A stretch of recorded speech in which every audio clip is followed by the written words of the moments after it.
Where were you in 2020? Picture it, Tech Week, Vasey Theater.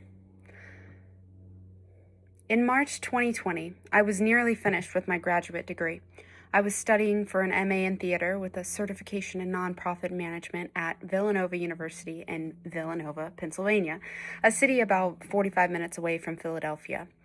I had plans and auditions to stay in Philadelphia and give the city a try.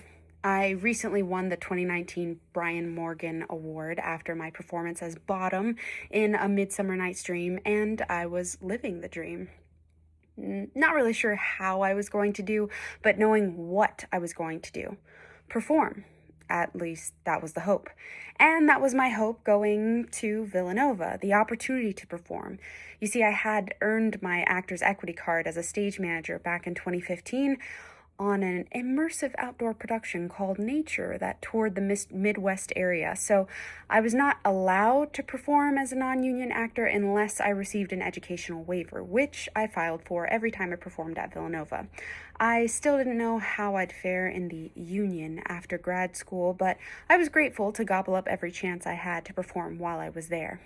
Let it be known that I later dropped my equity card so that I would not have to worry about that once I found out Patti LuPone did that and that it was possible. Side note. In March 2020, I was in rehearsals for Merrily We Roll Along by Stephen Sondheim, directed by the one and only Dr. Valerie Joyce. And we were right in the pie crust, as she might say, or ready to go in the oven.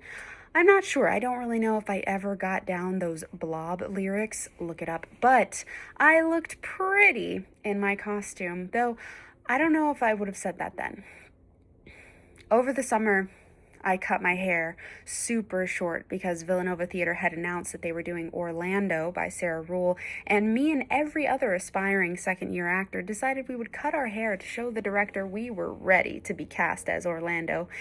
Little did we know that we were not ready to be cast as Orlando. Instead, Sarah Stryker would blow us all away and literally moved me to tears every night during the show while I was on stage. Good thing it was in character. After being on birth control for 6 years, that was only supposed to be given apparently for 3 months, but the doctor never told me, I did gain the 10 pounds per year doctors later told me were symptoms of the depot shot.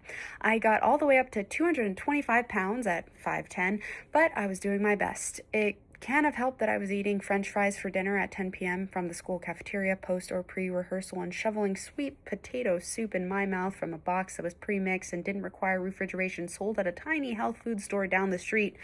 I had a car, but I preferred things in walking distance. I think I only added about 1,000 miles to my car during my 2 years in Pennsylvania. But I digress. So here we are, Tech Week, when everything shuts down. What's going to happen to our show, our classes, our degree, our school, our theater, our world? The questions started to grow bigger and bigger, and our perspectives became blurred as fear consumed us.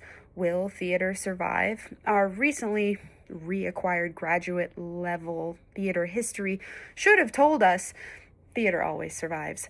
We, theater artists, we are the cockroaches of the world. But hey, this was my generation's first pandemic, and probably yours.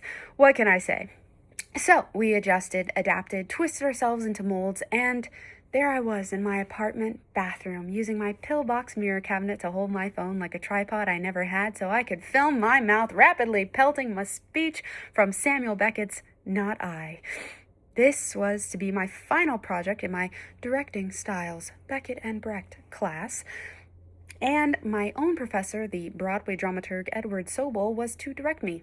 No big deal. We had, I think, a few or maybe just one rehearsal where we discussed things remotely. Alone, I slipped into the darkness of my rented water closet to record my freshly painted lips, checking ever so often that I was actually recording. I dressed in all black and used a black cardigan to cover parts of my face and neck. The only thing visible in the video was my mouth. It was delightfully challenging and a thrill. As usual, in the midst of world-ending anxiety, I threw myself into my work. While other students worried and fussed over not being able to walk in person for graduation, I cried over not getting to fully say goodbye to the people, to the places, or the things. Our show was to be the last one in Vasey Theater before it was transformed into a lecture hall. This thrust black box theater had been my home and the home of many others who had their own breakdowns, breakups, and breakthroughs. I cried for every person who ever walked those halls, for all the signatures and the white gaff name tags pasted all over the pipes, mirrors, and ceilings. I cried for CJ and the smile he wore as a defense mechanism for his safety. I cried for Alex and her beautiful red lips, long hair, and fierce intelligence. I cried for Janice, just saying. I cried for Valerie and her passion for script analysis and her hatred for unnecessary verbiage. I cried for Ed Sobel's leather jacket and Michael Hollinger's baseball, and James Imes proving that tech rehearsal doesn't have to be a bloodbath. I cried for the peace and kindness I was showed. I understood the pointlessness of the vicious need to prove ourselves as students when we were already there. I missed the brilliant understanding of music Peter brought to the keys, and super objectives, and two verbs, and IRs, and first folio method, and Chelsea letting us enjoy Shakespeare like it was a fresh baked potato smothered in sour cream, and Bess in her love for stage directions, and Kevin's passion for student care, and the Valentine's Day brunch, and pancakes, and classrooms with open windows and radiators, and the way the paint chipped off the walls, and the costume shop, and the shelves, and the sound of sewing machines running, and the undergraduate students who made me feel at home and walked with me to get coffee or oatmeal or just to coexist with another human and feel so much less alone, and the beautiful campus we called our home that looked like a castle and felt like my own slice of Hogwarts, and the colors of blue and white we called our own, and my parents buying proud Nova Mom stickers and t-shirts and being so goddamn proud of me all the time and so stinking supportive. And sometimes I just cry because I'm loved so much. And our grocery store was running out of food, and the lines were out the door, and I bought a face mask on Etsy so it could be delivered so we could feel safe leaving the apartment, and we did our best not to die. We celebrated every holiday under the sun, and we watched Frozen 2 and tried to stay sane when the grass looked so beautiful outside it looked like a goddamn crayon. And then it was May, and we both knew it was time to leave, to go home for the summer for her and for good for me, so we decided to drive together in separate cars to North Carolina. My roommate was driving to her friend's house who had quarantined so she could quarantine for 14 days before going home to her family. We parted ways, and I continued on to Florida to stay with my mom, who was living in Jacksonville at the time, so I could quarantine for 14 days with her before continuing my drive to San Antonio, Texas to move in with my godmother. My mom never really stopped working. She works in the restaurant industry, so no matter what, they usually always keep going. They found a way, and I was terrified at the time that she was going to risk exposing me, but we kept on. I used Facebook Marketplace to sell a lot of my stuff. I filed for financial support from the government, but was told I was not eligible because I was a graduate student, even though I worked for the university. But don't worry, I only found out after I received and used my first stimulus check and then had to pay it back mid-pandemic. But hey, we got through it.